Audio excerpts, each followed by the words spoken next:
भ्रष्टाचार की चौसर में 4 बड़ी खबरें आपके सामने रखते हैं और सबसे पहले बड़ी खबर प्रयागराज से होगी, जहां पर अटाला हिंसा में 200 उपद्रवियों को चिन्हित कर लिया गया है। ये पहली बड़ी खबर। और राहुल गांधी का ईडी से सामना, दिल्ली दफ्तर में राहुल से आज पूछताछ हुई।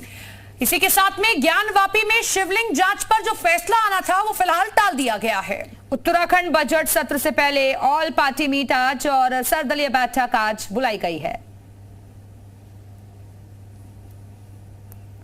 तो चलिए शुरुआत करेंगे प्रयागराज के साथ, जहां अटाला हिंसा से जुड़ी हुई अब तक की सबसे बड़ी खबर आपको दे दें। 200 उपद्रवियों को प्रशासन ने चिन्हित कर लिया है। 200 उपद्रवियों की गिरफ्तारी के लिए छापेमार कार्रवाई की जा रही है। उपद्रवियों के संभावित ठिकानों पर भी छापेमार कार्रवाई की जा रही है। अटाला हिंसा मामले में अब तक 3 FIR दर्ज की गई हैं और 95 उपद्रवियों को गिरफ्तार भी पुलिस की टीम कर चुकी है।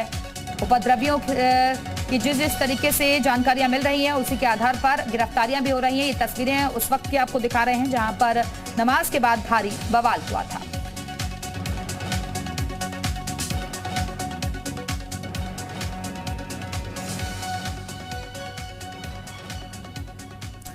वहीं अंबेडकर नगर में भी लगातार गिरफ्तारी हो रही है। अंबेडकर नगर के टांडा में जो बवाल हुआ था उसमें उपद्रव करने वालों के फोटो जारी किए गए हैं। पुलिस ने उपद्रवियों की फोटो चौक चौराहों पर चस्पा दी है। पत्थरबाजी करने वालों की तलाश कर रही है पुलिस और 34 से ज्यादा आरोपियों को पुलिस ने हिरासत में भी लिया है।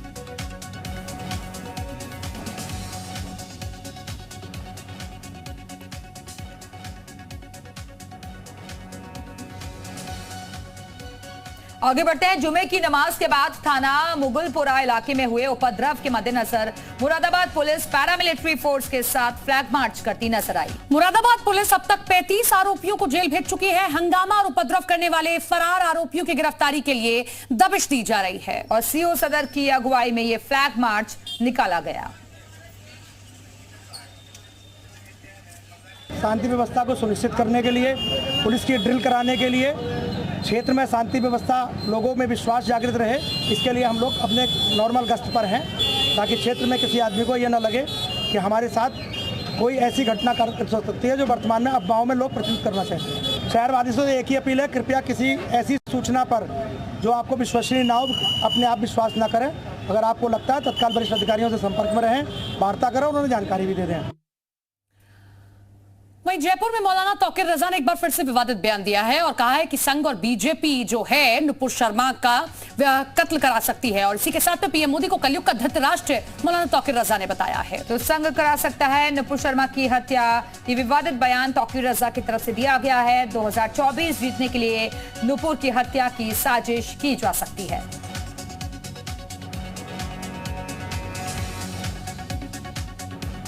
तो तौकीर रजा जो कि अपने बयानों को लेकर अक्सर चर्चाओं में रहते हैं, एक बार फिर से उनकी तरफ से विवादित बयान दिया गया है। 2024 जीतने के लिए नुपुर की हत्या की साजिश रची जा सकती है संघ और बीजेपी की तरफ से।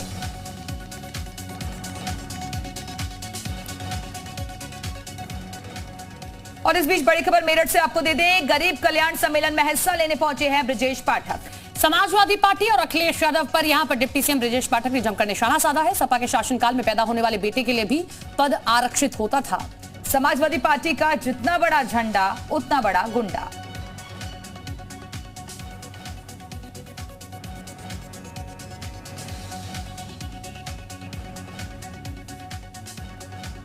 जब भी सरकार बनती थी लोगों को महसूस होता था उनके परिवार की सरकार है। समाजवादी पार्टी का हाल बहुत अच्छी तरह जानते हैं। समाजवादी पार्टी के शासनकाल में क्या होता था, भैया मुख्यमंत्री हो गए, पापा समाजवादी पार्टी के संरक्षक वो भी पार्लियामेंट में, बड़े चाचा वो भी पार्लियामेंट में, ताऊ भी पार्लियामेंट में, छोटा भाई भी पार्लियामेंट में, पत्नी भी पार्लियामेंट में, 8-8 लोग पार्लियामेंट में, 7-7 लोग पार्लियामेंट में। आने वाली बहू जिला पंचायत के अध्यक्ष है, जो पैदा होने वाला बेटा उसके लिए भी स्थान कोई पद आरक्षित है। पूरे प्रदेश के माहौल को इन्होंने छिन्न भिन्न करके लूटने का अड्डा बना रखा था।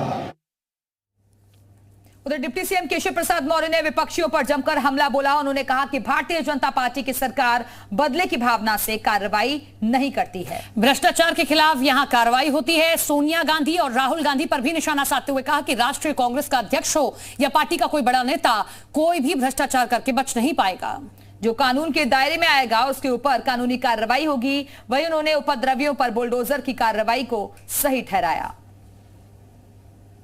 38% का शेयर माँ बेटे ने लिया और 24% का शेयर स्वर्गीय मोतीलाल वोरा जी और ऑस्कर फर्नांडिस जी या दोनों लोगों के नाम से लिया गया था। यानी कांग्रेस ने एक तरह से इस पर कब्जा किया था और अगर ईडी उस पर पूछताछ करना चाहता है तो यह उसमें जाकर के जवाब दें। अगर इनको ईडी से कोई तकलीफ है तो कोर्ट में जाएं, लेकिन अगर ये समझते हैं कि भ्रष्टाचार करेंगे और राजनीतिक रूप दे करके बच जाएंगे तो मुझे नहीं लगता है कि अब देश की सरकार या देश की संस्थाएं सबके साथ न्याय करती हैं।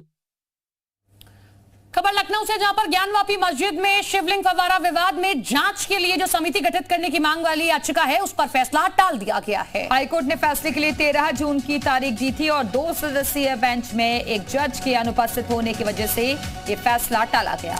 कोर्ट को इस याचिका में यह तय करना है कि इस याचिका पर विचार किया जा सकता है या नहीं है। और इस बीच अहम खबर आगरा से है। आगरा पुलिस की ताबड़तोड़ कार्रवाई और एक और गैंगस्टर की संपत्ति कुर्क की गई है। फरीद पहलवान और फरीउद्दीन की संपत्ति कुर्क हुई है। ताजगंज स्थित राष्ट्रीय अपार्टमेंट में फ्लैट की यह संपत्ति फरीद की कुर्क की गई है। थाना मंचोला में दर्ज हैं 15 मुकदमे और थाना एतमादुल्ला से गैंगस्टर की कार्रवाई जारी है। इनके विरुद्ध कुर्की की जा रही है। डीएम सर के आदेश के अनुसार लगभग 38 लाख की संपत्ति इनकी कुर्क की जा रही है, जिसमें इनका ये पीछे दिखता हुआ फ्लैट है, साथ में 2 मोटरसाइकिल और एक इनका बैंक अकाउंट है जिसको कुर्क किया गया है। ऐसे जो भी अपराध से संपत्ति को अर्जन करेगा उसकी कुर्की होगी और मैं आपके माध्यम से सभी से निवेदन करता हूं कि सभी कानून का पालन करें। अमरोहा से खबर, समाजवादी पार्टी में बुलडोजर का डर दिखाई दिया है। विधायक महबूब अली ने खुद अपना अतिक्रमण तुड़वा दिया है और घर के सामने अतिक्रमण पर नगर पालिका ने दिया था नोटिस में अतिक्रमण हटाने की बात कही गई थी। बुलडोजर चलने से पहले ही महबूब अली ने अपना यह अतिक्रमण हटवा दिया है।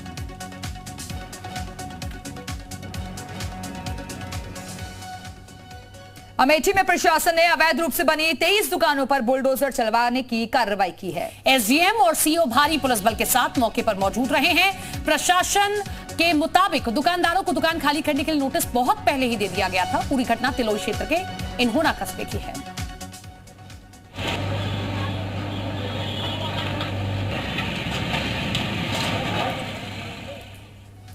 ललितपुर जिले में जिला मुख्यालय पर जगह जगह अवैध रूप से होर्डिंग्स का कारोबार किया जा रहा है और जिसकी वजह से मुख्य सड़कों पर अवैध होर्डिंग्स की वजह से यातायात बाधित होता है। अतिक्रमण भी यहां नजर आता है। नगर पालिका द्वारा न तो अब तक होर्डिंग्स को लेकर कोई टेंडर प्रक्रिया दी गई है और न ही भी किसी तरह की कोई अनुमति दी गई है, लेकिन अवैध होर्डिंग्स का कारोबार करने वाले शहर के मुख्य मार्गों पर जगह जगह अवैध रूप से होर्डिंग लगाए हुए हैं और जिसकी वजह से आम जनता को परेशानी का सामना करना पड़ता है। फिलहाल ईओ ने कार्रवाई के निर्देश दिए हैं। और इस बीच अहम खबर आगरा से है, जहां सपा नेता समेत 10 लोगों के खिलाफ केस दर्ज किया गया है। सपा नेता असलम समेत 6 पर पुलिस ने ये केस दर्ज किया और अरेस्ट किया है। नुपुर शर्मा विवाद में मुस्लिमों को भड़काने का आरोप इन पर है। सदर थाना क्षेत्र के नैनाना जाट का मामला बताया जा रहा है। यहाँ बिल्कुल शांति है और सब आपस में मेल मोहब्बत के साथ रह रहे हैं, तो ऐसा कुछ नहीं है। खाली अफवाह है जो फैली हुई है। यहाँ कोई इस तरह का जुलूस का भी कोई इंतजाम नहीं है। यहाँ सब शांति के साथ रह रहे हैं, सब प्यार मोहब्बत के साथ रह रहे हैं और ऐसे ही प्यार मोहब्बत के साथ आगे रहते भी रहेंगे। तो जो अफवाह है ये सब गलत है और हम सब शांति के साथ यहाँ रह रहे हैं। आज हम लोग ग्राम नैनाना जाट में हम लोगों ने भ्रमण किया है और ड्रोन कैमरे से भी निगरानी की गई है। पुलिस फोर्स के द्वारा पूरा रूट मार्च किया गया है। इस क्षेत्र में किसी प्रकार का कोई तनाव ना हो, इसके लिए सुनिश्चित किया जा रहा है। पूर्ण शांति है वर्तमान में, किसी को भी माहौल खराब करने का नहीं दिया जाएगा और सख्त से सख्त कार्रवाई की जाएगी। मिर्जापुर से खबर, 15 बदमाश को इनामी गिरफ्तार हुआ है। 15,000 का इनामी बदमाश जिसको गिरफ्तार किया गया। 6 महीने से फरार चल रहा था रोहन यादव और कई थानों में दर्ज हैं बदमाश के खिलाफ मुकदमे, जिसे गिरफ्तार कर लिया गया। लंबे वक्त से वो वांछित चल रहा था, जिसकी गिरफ्तारी हो गई है।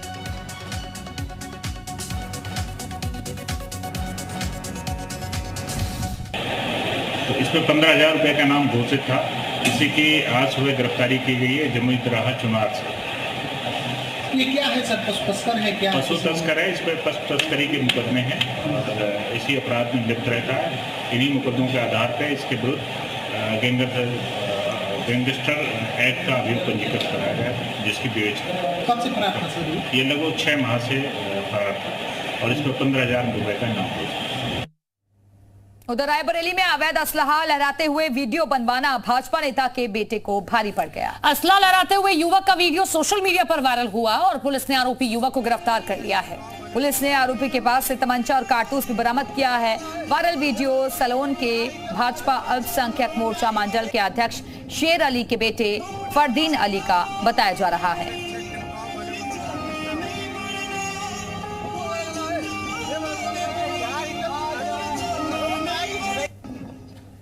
राहुल से दूसरे राउंड की पूछताछ जारी है। ईडी के अफसर राहुल गांधी से लगातार पूछताछ कर रहे हैं। नेशनल हेराल्ड केस में राहुल गांधी से पूछताछ की जा रही है। तो इस वक्त की बड़ी खबर आपको बता दें, राहुल से दूसरे राउंड की पूछताछ जारी है। ईडी के अफसर फिलहाल राहुल गांधी से पूछताछ कर रहे हैं। इससे पहले भी लगातार तस्वीरें हमने आपको दिखाई थी कि ईडी दफ्तर में पहुंचे थे राहुल गांधी और उसके बाद जब वो वहां से बाहर निकले तो फिर अपनी मां से मिलने के लिए सीधे अस्पताल गए थे। लेकिन अब दूसरे राउंड की पूछताछ एक बार फिर से शुरू हो चुकी है। ये बड़ी खबर आप देख रहे हैं। देश भर में कांग्रेस कार्यकर्ताओं की ओर से सत्याग्रह। आपने देखा किस तरीके से राहुल गांधी से नेशनल हेराल्ड केस में पूछताछ की गई। उसको लेकर आज जगह जगह कांग्रेस के कार्यकर्ताओं की ओर से सत्याग्रह किया गया, जिसमें बड़े बड़े नेताओं को भी आज डिटेन किया गया है। तो कांग्रेस बार बार ये आरोप लगा रही है कि जांच एजेंसियों का दुरुपयोग किया जा रहा है, खासतौर पर और साजिश के तहत इस तरीके के आरोप लगाए जा रहे हैं। फिलहाल अपडेट ये कि ईडी दफ्तर पहुंचे हैं राहुल गांधी और दूसरे राउंड की पूछताछ शुरू हो चुकी है।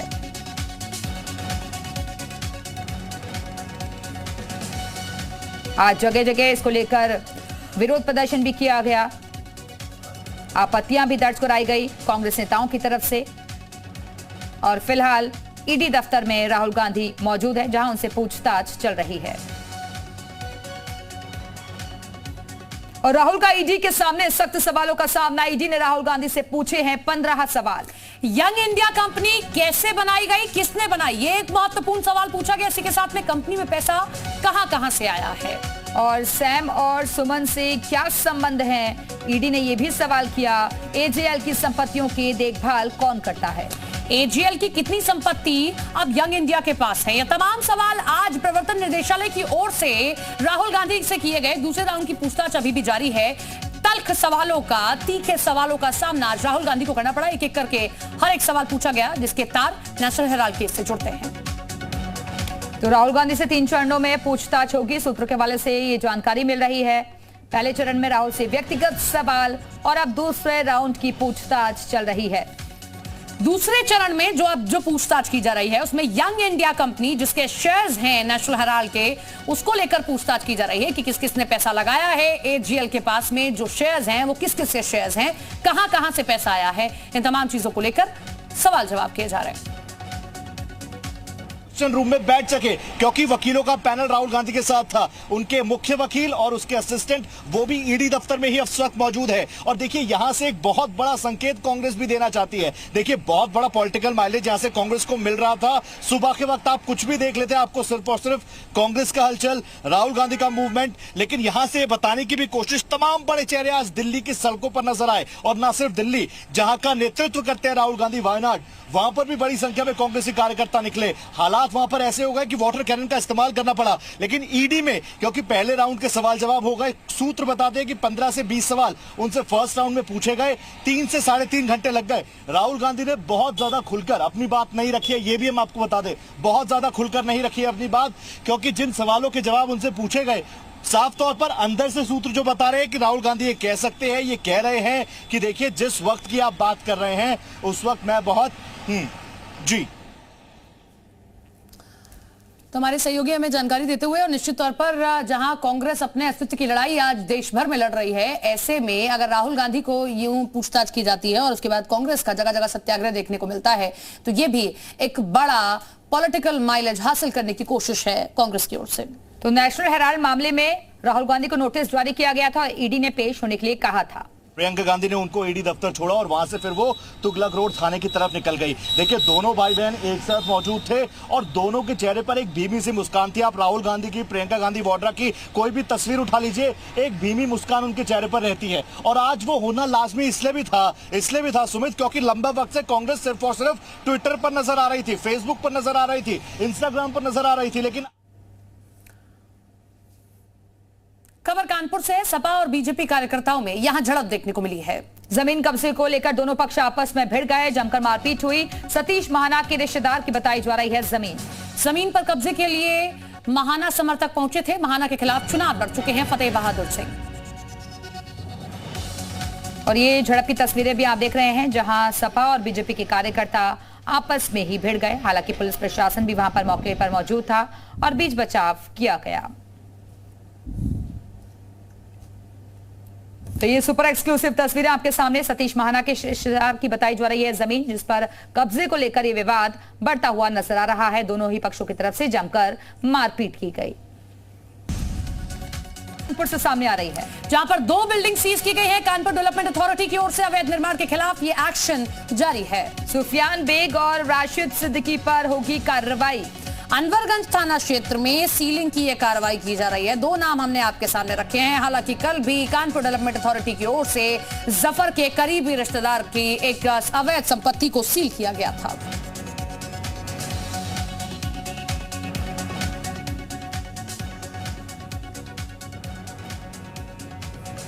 तो 2 बिल्डिंग सीज करने की कार्रवाई केडीए की तरफ से की जाएगी। इस वक्त की बड़ी खबर, सुफियान बेग और राशिद सिद्दीकी पर होगी एक कार्रवाई।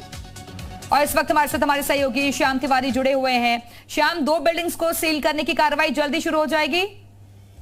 आपको बता दें कि इन दोनों बिल्डिंग्स को सील किया जा चुका है। पहले केडीए की जो टीम है वो अनवरगंज थाने पहुंची और उसके बाद पुलिस फोर्स के साथ पुल वाली गली, जो कि एक तंग मोहल्ला है, तो घनी आबादी वाला क्षेत्र है, वहां पर भारी पुलिस बल के साथ पहुंची और साथ में आरएएफ भी मौके पर तैनात रही। और इस दौरान 2 बिल्डिंग्स को यहाँ पर सील किया गया। ये दोनों बिल्डिंग्स बिल्कुल, तो बड़ी अपडेट हमारे सहयोगी दे रहे हैं कि बिल्डिंग को सील करने की कार्रवाई पूरी हो चुकी है। बहुत बहुत शुक्रिया आपका श्याम इस जानकारी के लिए।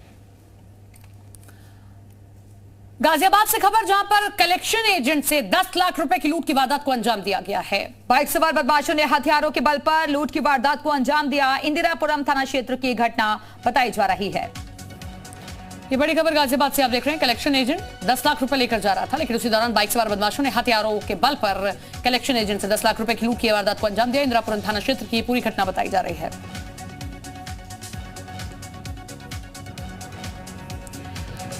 पीयूष हमारे साथ हमारे सहयोगी जुड़ गए हैं। पीयूष, इस पूरे मामले में पुलिस कैसे छानबीन कर रही है? 10 लाख रुपए लेकर जा रहा था कलेक्शन एजेंट। बिल्कुल, आपको बता दूं, इंदिरापुरम थाना क्षेत्र के हैबिटेट सेंटर के पास की घटना काफी चहल पहल और भीड़ भाड़ वाला इलाका है, जहां इस घटना को अंजाम दिया गया। बदमाशों का बताया जा रहा है बदमाश हथियारों से लैस होकर आए थे और कलेक्शन एजेंट को अपने कब्जे में लेकर इसे 10 लाख का बैग लूटकर फरार हो गए। पुलिस अब सर्विलांस टीम्स और आसपास मौके पर मौजूद सीसीटीवी की मदद से कार्रवाई को आगे बढ़ा रही है और जांच कर रही है। चलिए, बहुत बहुत शुक्रिया आपका पीयूष, हमारे से जुड़ने के लिए, जानकारी देने के लिए। तो अपराधी बेखौफ नजर आ रहे हैं और लूटपाट की वारदात को अंजाम दिया गया। बाइक सवार बदमाशों ने इस पूरी घटना को अंजाम दिया और उसके बाद मौके से फरार हो गए।